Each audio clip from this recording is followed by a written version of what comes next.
Le Seigneur est mon berger, rien ne me manquera. Combien de fois as-tu répété ces paroles en croyant vraiment que, puisque Dieu est ton berger, rien ne te manquerait? Le Seigneur est mon berger, rien ne me manquera. Ces paroles ont traversé des siècles. Elles ont été murmurées par des rois en guerre, tenant leur épée d'une main et la Bible de l'autre, cherchant la force pour affronter des batailles plus grandes qu'eux-mêmes. Elles ont été chuchotées par des mères désespérées, au milieu de leurs larmes, berçant des enfants malades ou priant pour un miracle. Elles ont été criées par des hommes et des femmes brisés, à genoux devant le silence de Dieu, demandant « Jusqu'à quand ?»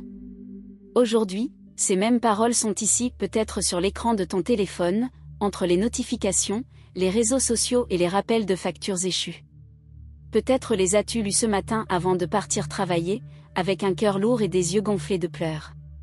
Ou peut-être est-ce le soir, après une longue journée à tout maintenir ensemble, et seulement alors, dans le calme de ta chambre, tu prends une grande respiration et tu sens le poids de tout ce que tu portes. Ce verset n'est pas seulement une belle phrase écrite sur un cadre décoratif ou tatouée sur la peau. C'est un puissant rappel, tu n'es pas seul.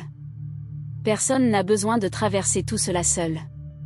Et plus encore, il nous invite à plonger dans quelque chose de bien plus grand, à réfléchir à la manière dont nous voyons notre vie, nos problèmes, nos pertes et aussi notre futur. Peut-être es-tu exactement maintenant confronté à des factures accumulées sur la table, des lettres de relance dans ton courriel, des promesses non tenues, des rêves reportés.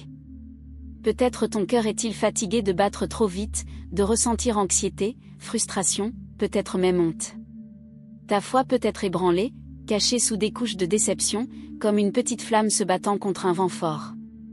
Mais écoute attentivement, cette phrase n'est pas juste une prière. Elle peut être bien plus que ça. Elle peut être un exercice quotidien de confiance, un entraînement de l'âme pour résister à la peur. Elle peut être une déclaration audacieuse de celui qui décide de croire même quand le sol tremble, même quand le futur semble incertain, même quand on dirait que personne ne comprend ta douleur. C'est comme si tu disais à l'univers, à ton subconscient, à ton âme. Je sais que je ne contrôle pas tout, mais j'admets qu'il y a quelqu'un qui le fait.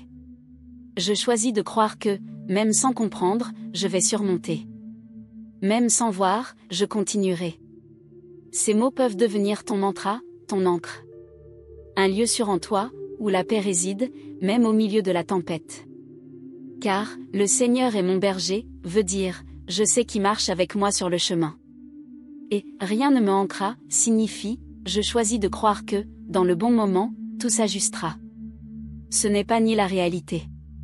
C'est une décision de l'âme. Pas un optimisme passager. Mais du courage conscient. Et peut-être même, que c'est précisément le mot dont tu avais besoin aujourd'hui. Napoléon Hill, auteur du classique Think and Grow Rich qui pense s'enrichit, a consacré des décennies de sa vie à étudier un mystère qui intrigue des millions de personnes.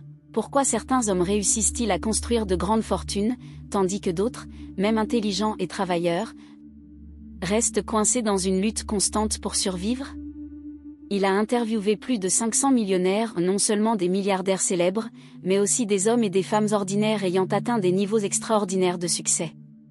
Et sais-tu ce qu'il a découvert après des années de recherche, d'analyse et de conversations profondes? Ils avaient tous un point commun, ils croyaient, avec une conviction absolue, que l'esprit crée la réalité. Il ne s'agissait pas simplement de pensées positives ou de désirs passagers.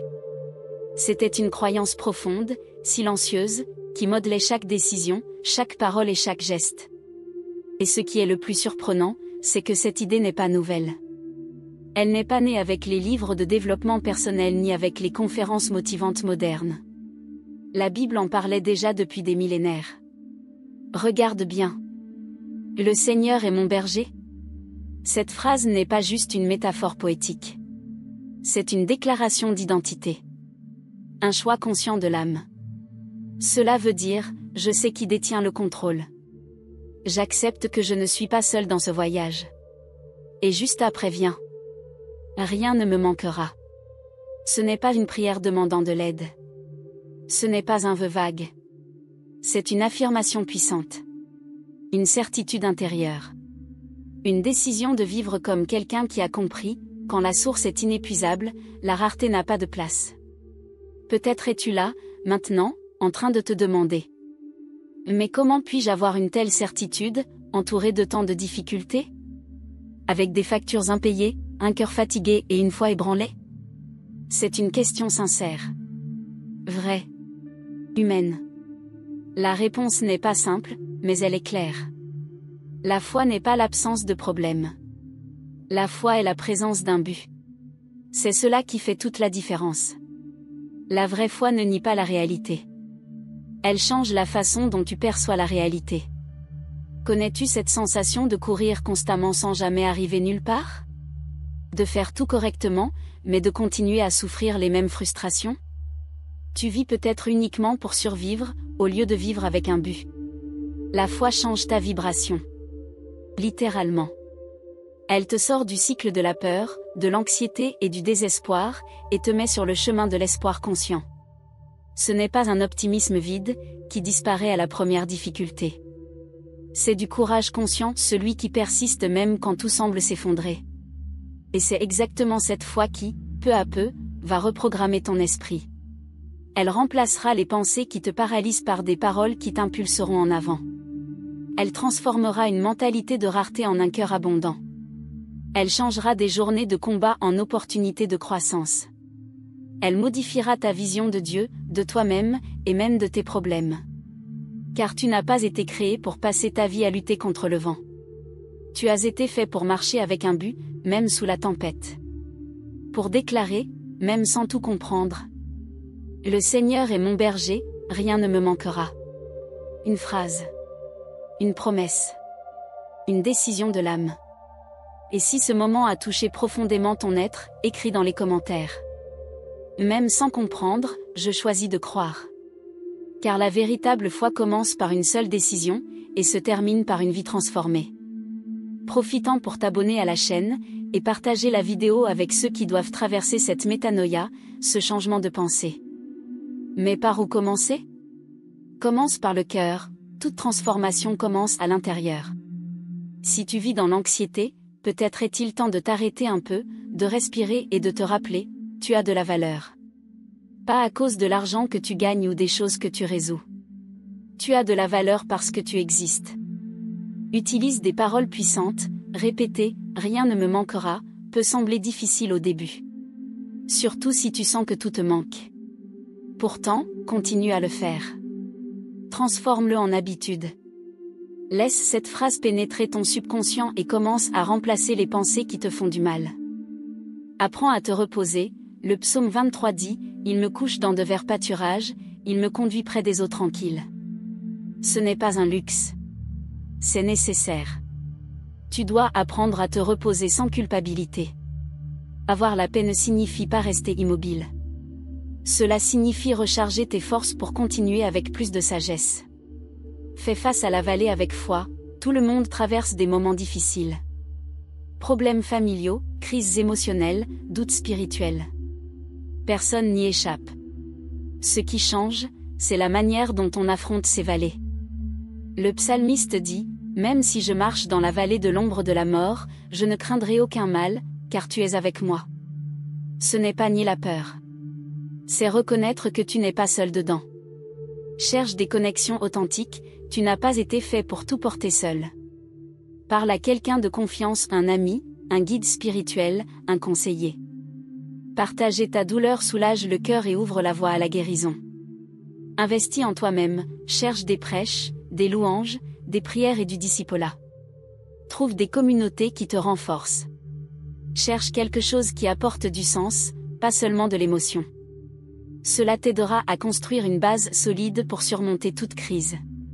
Planifie avec foi, nous avons appris de Napoléon Hill que le succès ne vient pas par hasard.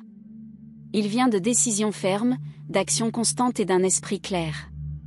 Prie, demande des conseils, mais planifie aussi.